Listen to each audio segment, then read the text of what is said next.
Bueno, hubo efectivamente al comienzo de la democracia esa vinculación muy fuerte que se establece entre un grupo de filósofos políticos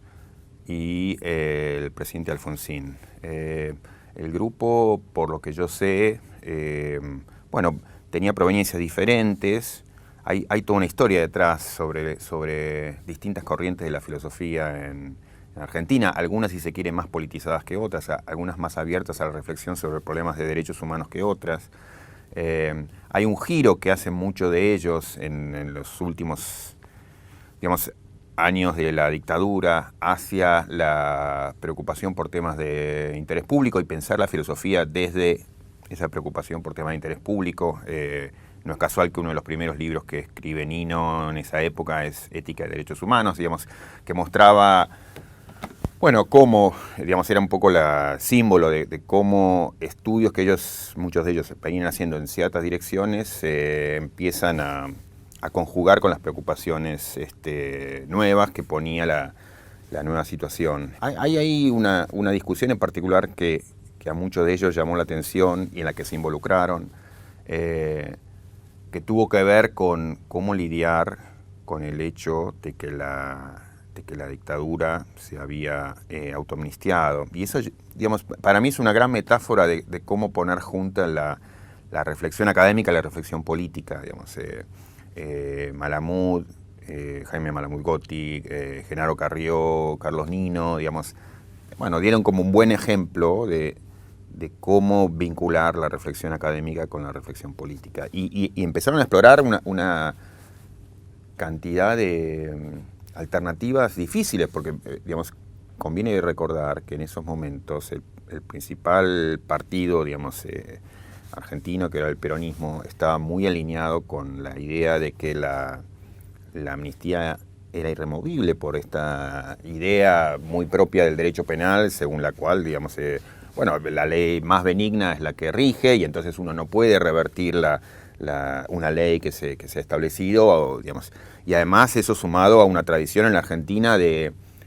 concederle, yo creo que mucho más estatus del que se le debe conceder a las normas de facto. Entonces, esa idea de que las normas de facto tienen cierta entidad y hay una norma penal que perdona, digamos, era como un obstáculo difícil de sortear. El peronismo, en la cabeza de Luder, digamos, que además era como un gran jurista,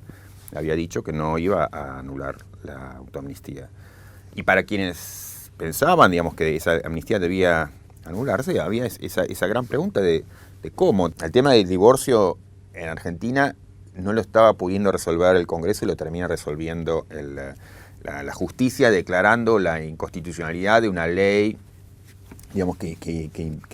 impedía el nuevo matrimonio.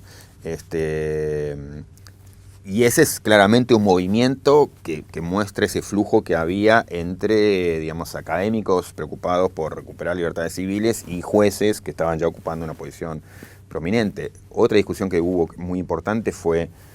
la discusión sobre la despenalización del consumo personal de estupefacientes, que en la corte, digamos así, llamada la Corte de Alfonsín, va a tener una decisión muy, muy importante, que es la decisión en el caso de Basterrica, que era el músico, digamos, creo que era de Los Abuelos de la Nada.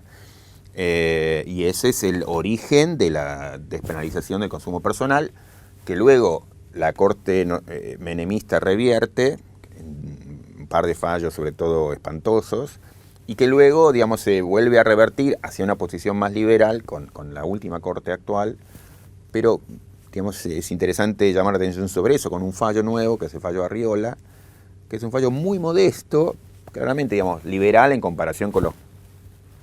notablemente conservadores fallos de la Corte menemista al respecto, pero muy modesto, muy tibio respecto de un fallo como Basterrica, que había sido muy contundente en la afirmación de esos principios que eran los principios que marcaban y distinguían a la filosofía, digamos, de aquel grupo, que era la idea de autonomía individual, la idea de,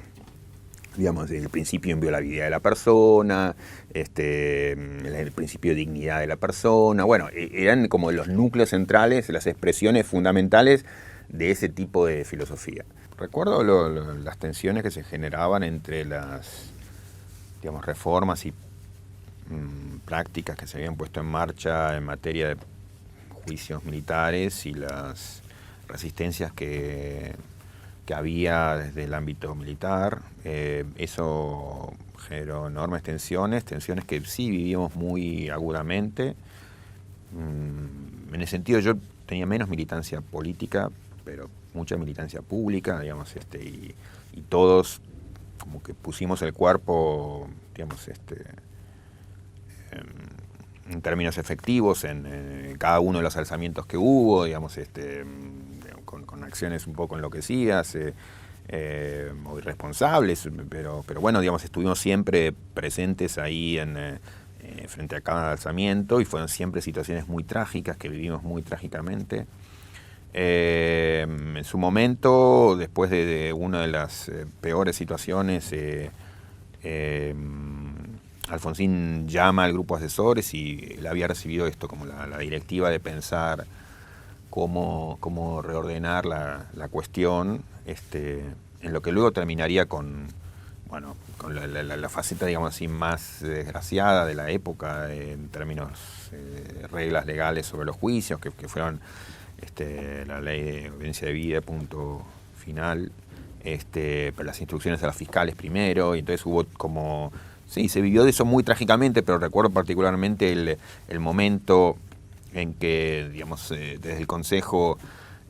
Nino nos convoca y nos dice que, bueno, que tenemos que pensar algo en la materia, qué es lo que se va a hacer. Él tenía algunas ideas en mente sobre cómo pensar el principio de oportunidad, etcétera, y él como que tuvo una posición muy crítica después sobre lo que haría Alfonsín.